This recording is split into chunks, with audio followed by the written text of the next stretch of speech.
This is Project Inspire, a Haslam interview series created and produced by students in the Haslam College of Business at the University of Tennessee, Knoxville, and sponsored by Haslam's Office of Student Engagement. In this episode, we are joined by Danielle Casson. Ms. Casson is the Chief Financial Officer and Chief Strategy Officer at Jaipur Living. Prior to her dual roles at Jaipur Living, she spent more than a decade in investment banking. Prior to her time in investment banking, she graduated from the University of Tennessee, Knoxville with her undergraduate degree in finance. Hi everyone, welcome back to Project Inspire. My name is Tatiana Phelps, and today I'm here with Danielle Casson, and we're going to go ahead and jump on in. But the first question that I have for you, Danielle, is starting from before high school, was there something about business or finance in particular that really piqued your interest? Well, I've always tended to like math and numbers, and I loved the practicality of business and finance kind of combined with that. So I would say I almost like backdoored my way into being a finance major at UT, but I'm so glad I did. It really kind of hits on that math and numbers piece that I've always been interested in, but also with some nice like business analytics in it as well. So sort of backed my way into it.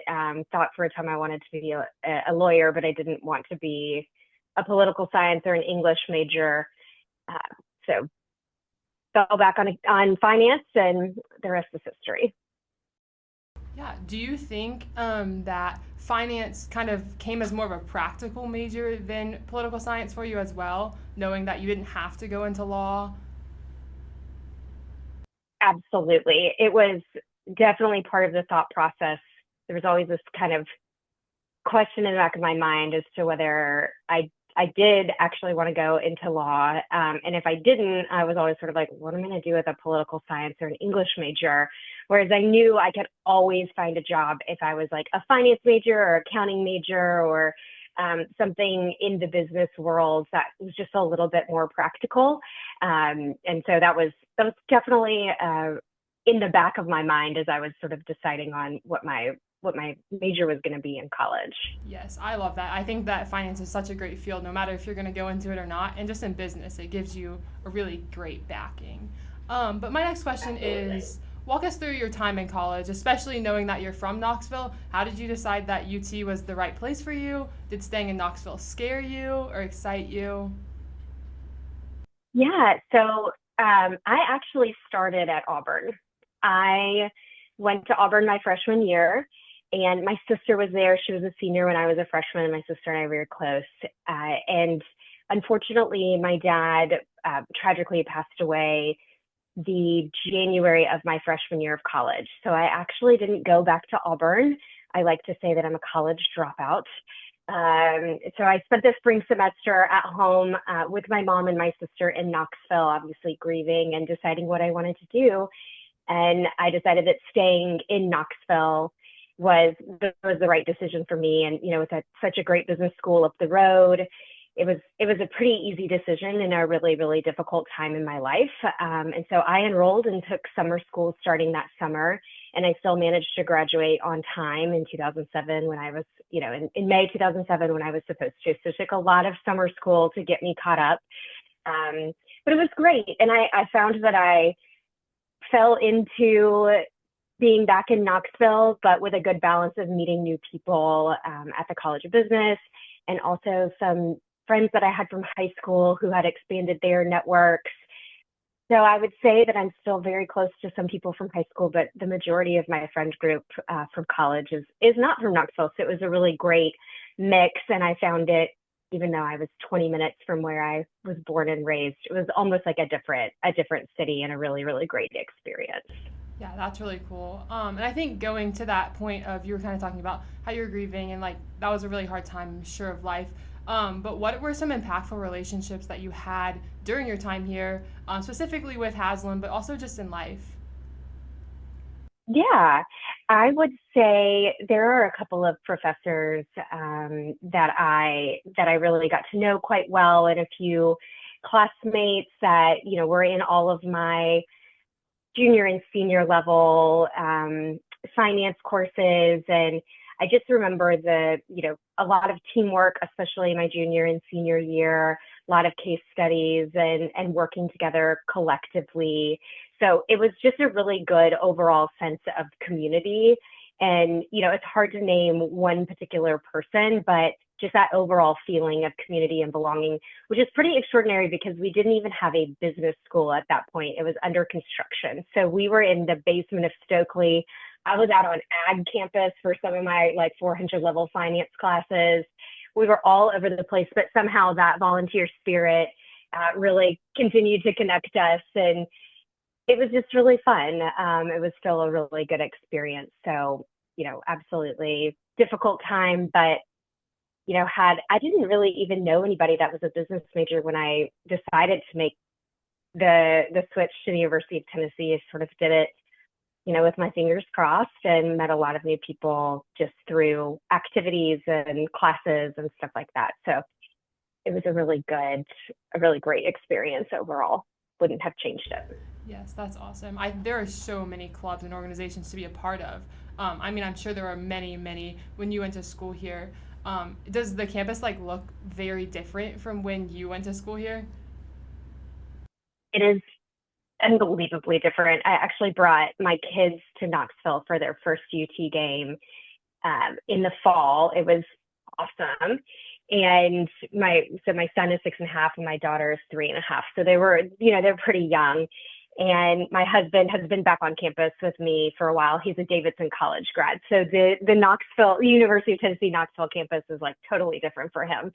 And it was so funny. I was trying to point out different buildings and I was like, well, this is the Haslam College of Business, but this did not exist when I went there. And we're walking through, all over campus, and it's just the expansion in the building has been remarkable over the last 15 plus years, and it's amazing to see it develop and just the beauty of the campus. It was always a lovely campus with a lot of green areas, but it's just even more so beautiful today. But it is, sometimes I get a little turned around on campus now, and also on the Strip. The Strip literally could not look any different. I cannot believe the development.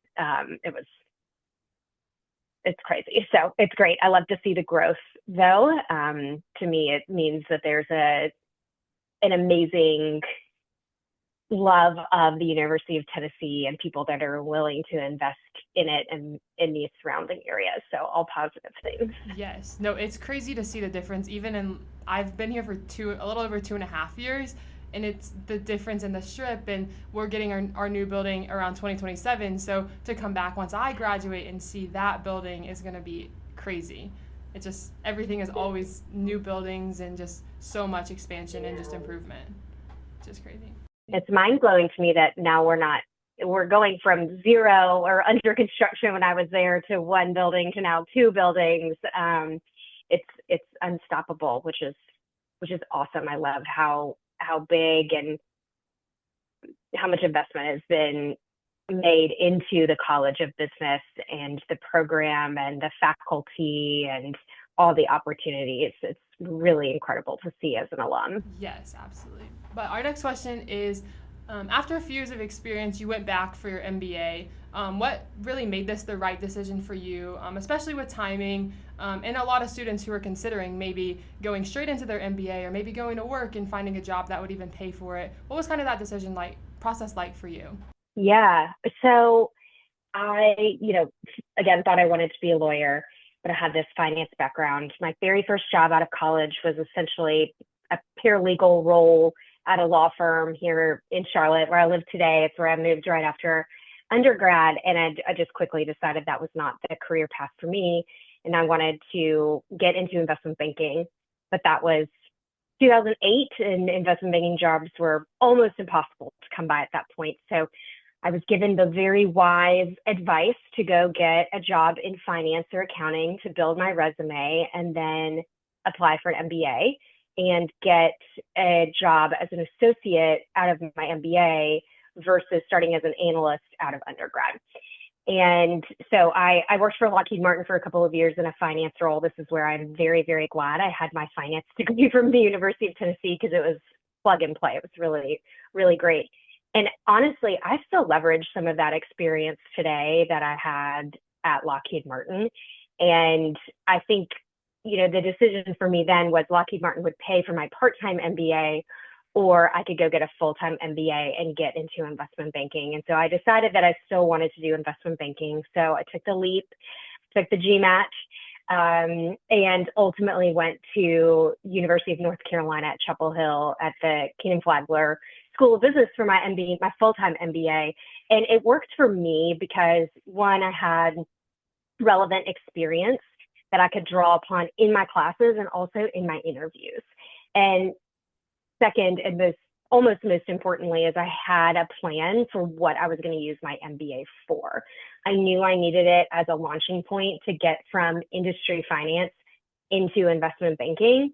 And at the time, the only way to do that was through an MBA. So I think an MBA is a fabulous tool if you have a really specific goal or use case for it. Where I have seen the MBA not work as well for even some of my classmates is they sort of went in and thought, well, maybe I'll use this time to figure out what I want to be when I grow up. And then recruiting starts, you're on campus and recruiting starts August. So you really need to have a plan in place. And so thankfully I did have a plan and, got an internship and at Berkeley's in New York City and sort of, took it from there. But I found the MBA for me to be such a critical part of my career journey. And I would absolutely recommend it for anyone that's sort of looking to make a career change or, has something specific, a specific goal in mind. I think it can be a fabulous tool. Absolutely. I think it's so cool to hear someone that made the transition from more of a corporate finance role into investment banking, because that's something that I've been exploring a lot recently.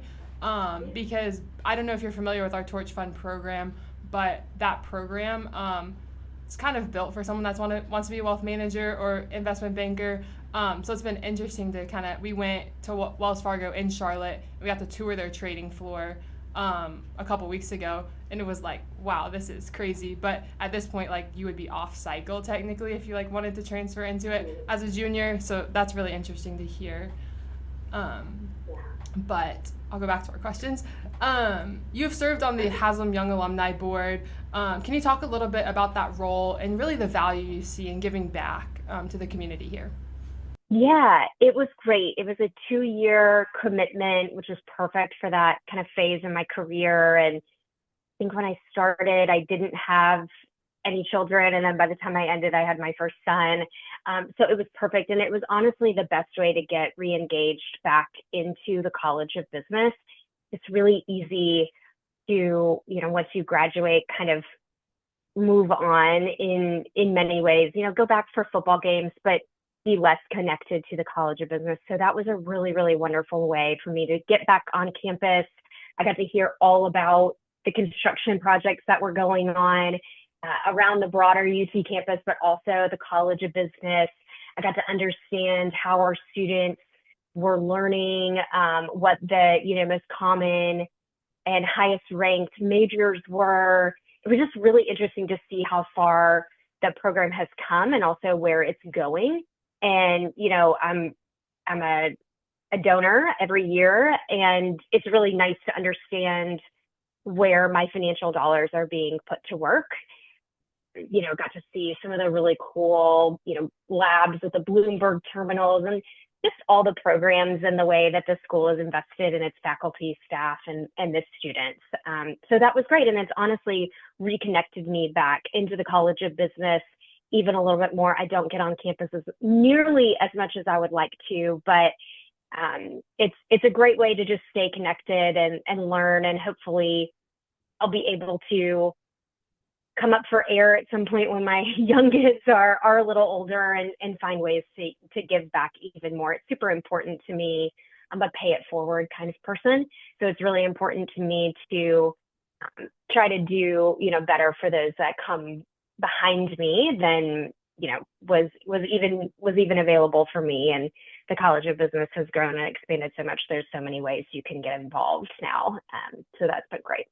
No, I think that's awesome. I think when we give our tours, one of the things that we really like to hit on is like the network that we have, the way that professors will really just come at you with every resource that they can. But that also extends to our alumni. I think that through my internship process this year, like one of the reasons I felt so comfortable with taking the offer and like moving there was because I knew the alumni, and I knew like the experiences that they had had and how they were relating to me. So it is really cool to hear people coming back and giving back. And that's something that I also want to prioritize in the future. But I'll kind of jump into our career questions and a little bit about your career. So, through your early career, how did you identify the right opportunities in the career path? I know you kind of hit on this at the beginning with your transition from wanting to be a lawyer, having a finance degree, going into the MBA. But how did you identify the right times in particular? Yeah, some of it's luck, some of it's right place, right time, and some of it is planning. I'm a big planner, so I love to plan, and ultimately life doesn't really go according to plans. So to have, having some flexibility is good. But so I used my personal network to get an interview at Lockheed Martin. That's been the biggest thing in my career, is using my network from the University of Tennessee, my network from my personal life, and my network from my professional life. And ultimately, that is what has gotten me almost every single one of my jobs outside of my very first one in a law firm, where I literally went around and was like dropping resumes off. It's bananas to me to think about how I got that job now, because it would never happen today. But back in '07, it was fine. So yeah, I used my personal network, got an interview, got a job at Lockheed Martin. And again, it was a rotational finance program, so they would pay for your MBA. And at some point they were sort of like, everybody else has started their MBA program. Why have you not? And I couldn't be like, well, that's because I don't think I want you to pay for my MBA. I want to get a full-time MBA. So I just sort of was like, oh, I'll do it when I'm ready. So I got through 2 of the 3 years of that rotational program, and midway through my second year took the GMAT. Thankfully scored a score that I felt like would get me into a top 20 MBA, full-time MBA program, that was my threshold. If I couldn't get into a top 20 school, then I really wanted to just probably have Lockheed Martin pay for it. So some of that was a little strategic, obviously studying really hard for the GMAT. And, then it was just sort of opportunity that happened. And I was sort of, my hand was forced a little bit in terms of the timing of that MBA. I could have done a third rotation at Lockheed Martin, but it felt unfair to my, colleagues that I wasn't there for the long haul. So I decided to go with only 3 years of work experience, which at the time I was among the youngest in the class, but I knew what I wanted to do. I knew I wanted to get into investment banking. I didn't see what another year or two for me personally would have done and brought to the table for my MBA at least. So all worked out well, but that was a little bit of like personal network, luck, timing, and some heavy planning in the background that thankfully worked out. Yes, I mean, that's just life. It kind of goes together. You have to have a lot of puzzle pieces that you put together. But Yeah. for my next question, it's really about your transition into Jaipur. Like, how did you decide that was the time to get away from investment banking? It seems like you really enjoyed your career in investment banking as well. So what were those decision thoughts like? Yes. Very, very, very long-term thoughts that went into this. Took me a very long time to figure out what I wanted to do, because I was in investment banking for 12 years. I got promoted to managing director, Jeffries, in the consumer retail coverage group in Q4 of 2021. And I will remember this forever, because my daughter was born in October of 2021. And I got promoted to managing director in December. And I said, this is the best Q4 of my life. I have peaked. Like, it doesn't get any better than this. Had a second child. And ultimately, my goal was always to be promoted to managing director. It was just something I had set out to do and felt really strongly about. So I achieved that. And then, kind of quickly realized I was a little bit like the dog that finally caught its tail. And when I stepped back and I thought about, my life with two kids and the demanding career that is investment banking, it requires a significant amount of travel. My husband's also managing director at an investment bank. So having two MDs travel around the US with two young kids felt possible. We have a village, but I needed to ask myself whether that's what I wanted to do and what my priorities were and if I still felt fulfilled in my role. And ultimately the answer to that question was no. Being a managing director is amazing, and maybe someday I'll go back to it, but with two young kids and a lot of travel, it just felt like not the right decision for me. So I spent a lot of time soul searching and leveraging my network, and was introduced by a friend and a former colleague of my husband's, actually, to the founder of Jaipur Living, Asha. And I was interviewing a bunch of places. She and it took about 6 months of getting to know each other, and it was great. It was a really great way to sort of make that transition from investment banking back into the corporate world. And now I'm learning a whole new job and a whole new skill set, but it's really fulfilling. I love being part of a team that is operating and executing a business versus an advisory role. And advisory roles are amazing, and it's provided me with an incredible foundation for the role that I have today. But in this moment in my life, I love working as part of a team to drive a business forward. It's really exciting. So it was a lot of soul searching, but I am very happy with my change.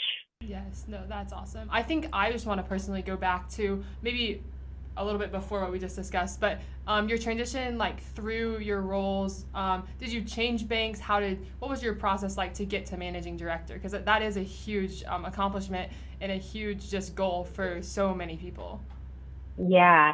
So I actually started out of business school at Barclays in New York City. So it was also always a goal of mine. You'll see the word goal come up a lot when I talk. So I always wanted to live in New York City, and I interned at Barclays for the summer between my first and second year at UNC, and then joined there full time. And I was there for 2 years, would have loved to be a little bit longer, but my then fiance, now husband, got recruited back to his firm here in Charlotte, where he was before he got his MBA. So they sort of dictated our timing. And I was a second year associate, had only been doing banking for 2 years. And at that point, it was kind of like, all right, I've got 2 years under my belt. I could either continue on and find an investment banking role in Charlotte, or I could, pull the parachute and find something totally different at that point. Like, your associate, junior VP years are a very natural transition point out of investment banking.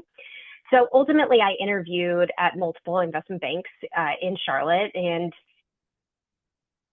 this consumer retail group at Jefferies, they had an open role for a lateral kind of second year associate. And well, I love consumer brands. I am a consumer of a lot of things. And it was really exciting to switch into consumer retail coverage. And, we were raising debt. We were taking companies public. We were selling majority stakes, minority stakes, the whole thing for, any kind of consumer branded business you can think of. And that to me was like, okay, personal interest, consumer, and also really, really great, well-rounded experience in terms of coverage group, providing all the different types of transactions that you would work on.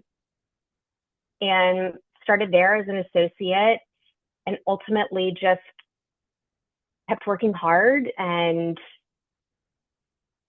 found myself as a vice president, then a vice president with one kid, then a senior vice president, then COVID, which was wild. And obviously nobody was really making any people were making some moves, but not a ton were making moves at that point. You're sort of just riding it out. And and just at some point, I think it was really in my VP years, I decided that I was in it for the long haul. And I could see the path to managing director. I could see the coverage zone that I would need to take on to kind of expand the pie, and, start to bring in clients of my own, because ultimately it's a client-driven business. And that was, I just sort of, it's a pretty, in the larger investment banks, it's a pretty standard promotion timeline. So if you're on track, you're on track. And then getting to managing director, you have to build a business case and show your growth. That's the one that's not given.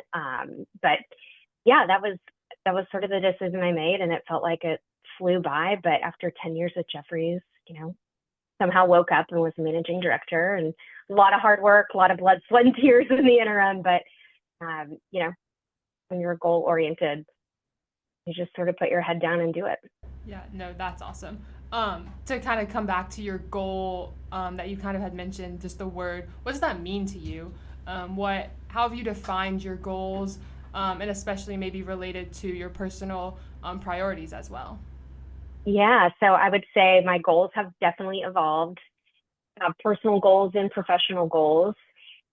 And, for a long time, those things were sort of parallel tracked, and everything was good. And everything is still great, but at some point along the way, your goals ultimately evolve. So my goal out of University of Tennessee was to go to law school. And it scared me when I went to work at a law firm and did not like the work and did not want to go to law school. I was like, oh man, I've thought since I was a little bitty kid that I wanted to be a lawyer. So now what am I going to do? And I think that's where having an open mind and some flexibility and just talking to people. I talked with so many people in '07, early '08, trying to figure out, I was Googling ridiculous, like, what does investment banking mean? I knew it because I learned it at University of Tennessee, but it's been a while. So just taking the initiative, meeting people, and then setting a new goal. And the new goal was business school and investment banking. And then working hard and trying, I think for me, it's been to like reset my goals every 3 to 5 years based off of how my personal life has changed. And so then when I had a son and a daughter, I realized like my priority looked different today than it did 5 years ago. And that's great. And that's okay. And a lot of my personal experience is colored by losing my dad at such a young age. It gives me, I think, a fairly unique perspective in terms of how short life can be.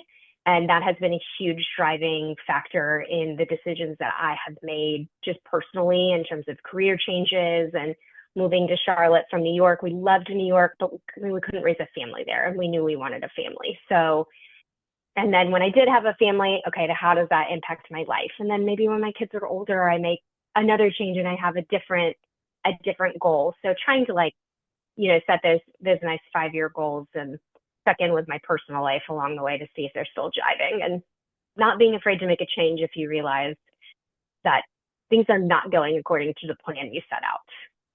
Yes, I think that especially at 21, just being in college, I think everyone just needs to hear like 1,000 times, you can change, you can move from one thing to another. It doesn't all have to work out in the timeline you drew out when you were graduating high school, because it can be scary, but it doesn't mean that it's bad.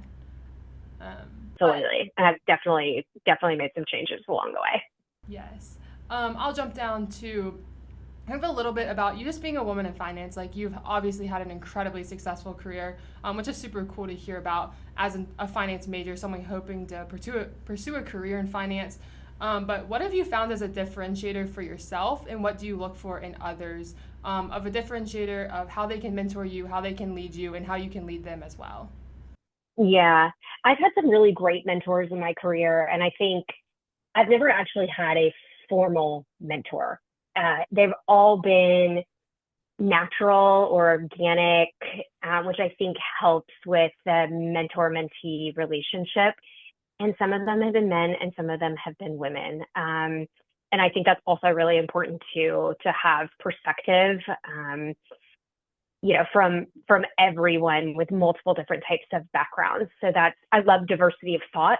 I think that's one thing that women very much bring into the workforce. So that is a pro that I think for women, and there's a lot of research that's happened over the last probably decade around that diversity of thought. So I think that's great. But I also think diversity of thought just in my own life, like having male mentors and mentees as well.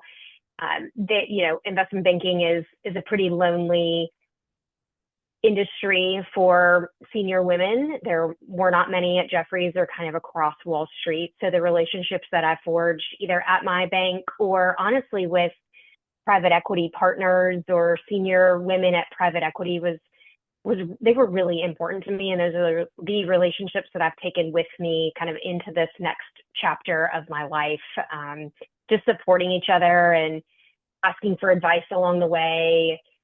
I try to give back in that same way to my current relationships. And then also I find myself suddenly mentoring other women and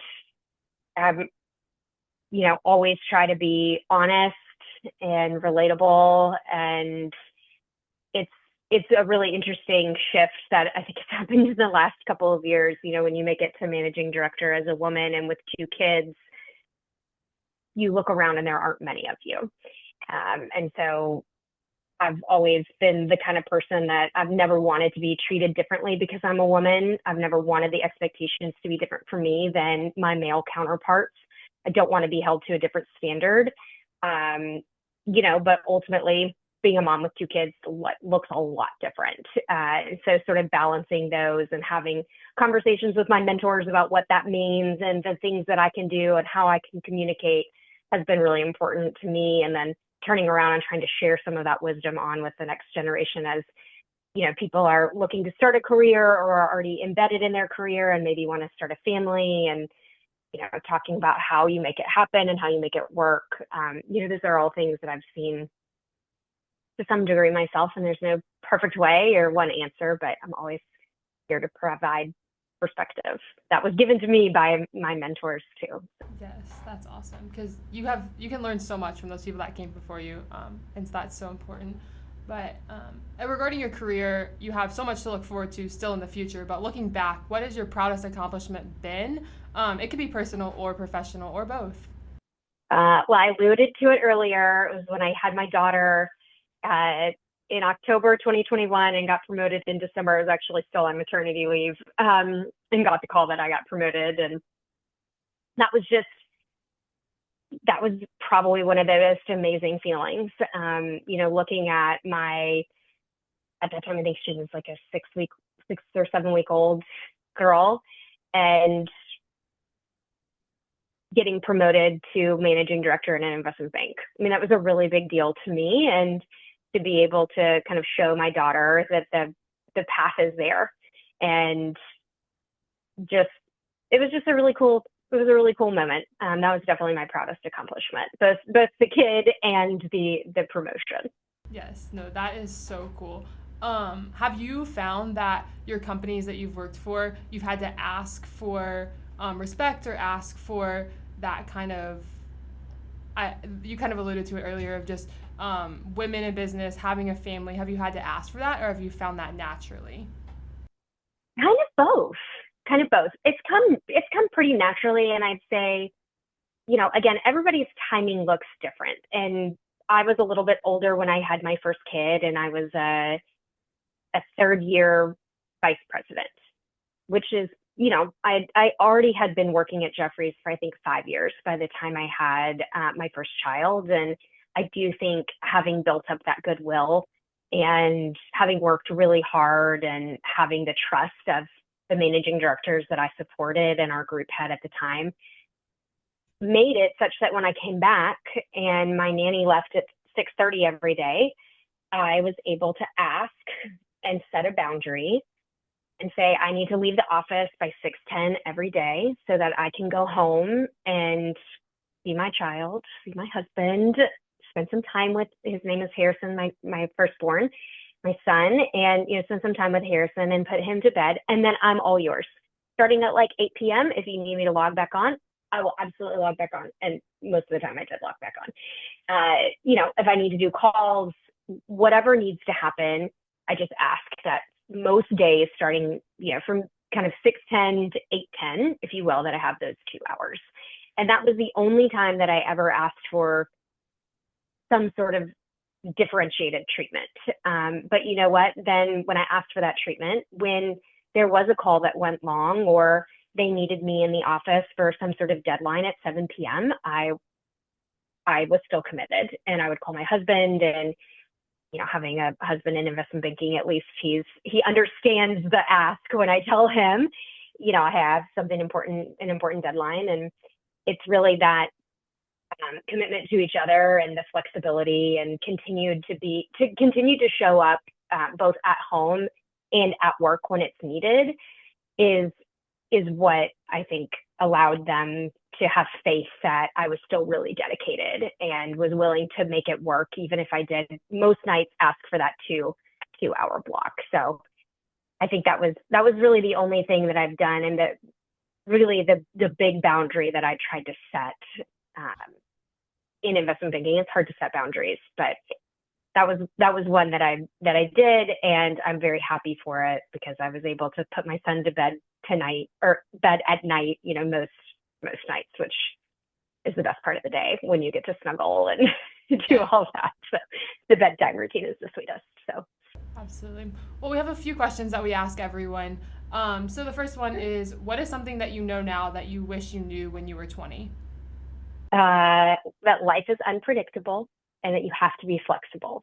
And as someone who loves predictability and control, I've had to learn a lot of lessons that you have to let go, and you can't plan everything. You can set goals, but those goals can change, and that is okay. And I have to, sometimes I still have to tell myself that. But yeah, life is unpredictable, and take it as it comes and make the most of it. Yes. The next one is, what resource, book, article, or habit have you found to be particularly useful? This is a good one. I often read my specific industry kind of news outlets. So for me right now, in a home decor business, I read Business of Home. I listen to the podcast. I read their articles. I get their daily digest. And I think that's been really critical for me to kind of stay up to speed on what's happening in the broader home decor industry. And I also consume, business and finance media from multiple different outlets. Obviously, your Wall Street Journal and New York Times, but then also, some online. Try to stay away from social media. But, like Twitter has some great resources, and I really love podcasts. So that has been, I think, a habit that I've developed over the last couple of years, where I think I do a lot of my learning, if you will, via podcasts right now. And I really like hearing multiple different perspectives. So also trying to find varying news outlets with which to consume my news also helps as well. And then in terms of a habit, I try very hard to carve out 4 or 5 days a week where I get some sort of exercise in. And whether it's, a quick 30-minute, well, now it's a jog, it used to be a run, but a quick 30-minute jog, or I really love to strength train. So I'll train with a personal trainer once a week. I have found sort of a fitness routine that works for me, but that is my time. It's like me carving out time for myself to clear my head. And I think that's a really important reset for me every day too. Yes, working out is it's just so good for everything, especially right now. The weather's so nice, so going outside is really key. Yeah. I did not work out in college. This was a habit that I formed.